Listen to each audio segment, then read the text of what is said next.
The God of gods is coming.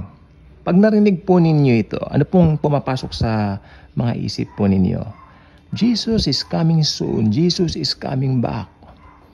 Well, nung ako po ay bagong mananampalataya, agad ko pong napagtatanto, ito po yung second coming. Pero as I study further, syempre sa tulong na rin ng Bible School, at ngayon, self-study, mahalaga po ang self-study, wag po nating maliitin ito. Dahil ang Holy Spirit, let the Holy Spirit guide us. We are the believers of Jesus, and as believers of Jesus, tayo po ay pinananahanan ng banal na Espiritu at nililid po tayo into all truth. So, ang nakita ko po dito, Jesus is coming. Oy, Jesus is coming. Oy, Jesus niyan. Ganun. Pero yung iba na sa isip nila, darating na. Pero kung nag-aral ka talaga ng Bible, Jesus is coming for us believers, the born-again Christians. Kukunin muna niya ang mga born-again Christians. Tayo po yon. Ang ira-rapture po ni Jesus, ang mga born-again Christians. Lahat ng mga naglagak ng tiwala sa Kanya as their very own personal Lord and Savior, ito ang kukunin ng Panginoong Hesukristo para idagit kasama niya sa langit. Hindi po tatapak ang kanyang mga paa, hindi sasayad sa kalupaan ng paa ng God of gods na si Jesus sa rapture. Dahil aangat po tayo. Tayo po ang bibihisan ng bagong katawan. Ito po yung glorified body. Ang dami ko po nakain na ice cream, so malat po ako. Pasensya na po kayo. Tapos, paborito ko pong ice cream. Mango flavor.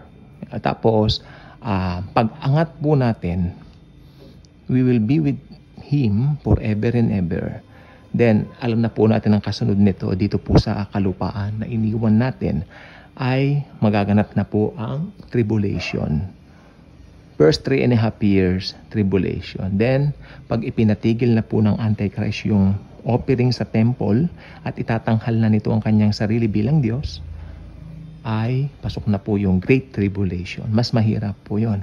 Okay? But after that, sa pag sobrang pasaway na ng Antichrist nito, panahon na para bumalik si Jesus. Ito po yung second coming. Jesus is coming, ayan na yon. The Lord is coming, ito na yon. Jesus is coming, pero may kasama siya sa likod niya, mga hukbo. Sino yun? Ang mga born-again Christians. Tayo yun. Palampakan naman natin ang mga sarili natin. Plak, plak, plak, plak, plak. Yun. Dahil si Jesus, siyempre siya ang palakpakan natin. Dahil siya ang namatay sa cross para sa atin. No? Pero siyempre karangalan na tayo ay mapasama sa hukbong yan. Tayo po yung hukbong yun. Mga born-again Christians. Okay? So, ang rapture, Jesus is coming for His church. To get the church. At the second coming, Jesus is coming with the church. With His bride. Tayo po yon, the born-again Christians. Kaya sabi ko po sa inyo, no, kung medyo lito kayo, aralin niyo ang Biblia. Baka naman napaghahalo niya. Alam po ba ninyo, may isa pong matanda kaming nakausap. Hanggang ngayon, 78 years old, hindi niya alam ang difference ng rapture hanggang second coming. Pareho lang yun kanya. Oh, hindi po. Then, further na paliwanag, nakaintindi rin, naintindihan. Maganda pala kanya. Maganda pala yun kanya. Kasi, ang nakakalungkot sa maraming institutional churches, parang nagiging kaugalian na lang pupunta sa mga churches, tapos mga ngaral yung tumatayo doon at tinatawag nga pong pastor. Ano po? Then, how about encouraging yung mga miyembro nila magbasa ng Bible? Mas maganda po sana pag ganun.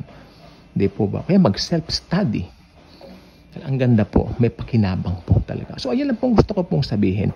Si Jesus, yung nakasakay po siya sa kabayo, mangyayari po yan yung nasa picture, sa second coming. That won't happen in the rapture. In the rapture, darating po siya, hindi sasayad ang kanya mga paa sa kalupaan. Kaya kung hindi pa kayo subscriber sa channel na ito, ini-invite ko po kayo mag-subscribe na po. Click mo ang notification bell, share mo ang video nito, maraming pakinabang, maraming makikinabang. At lagi mong tatandaan, mahal na mahal tayo ni Jesus and He truly loves us all.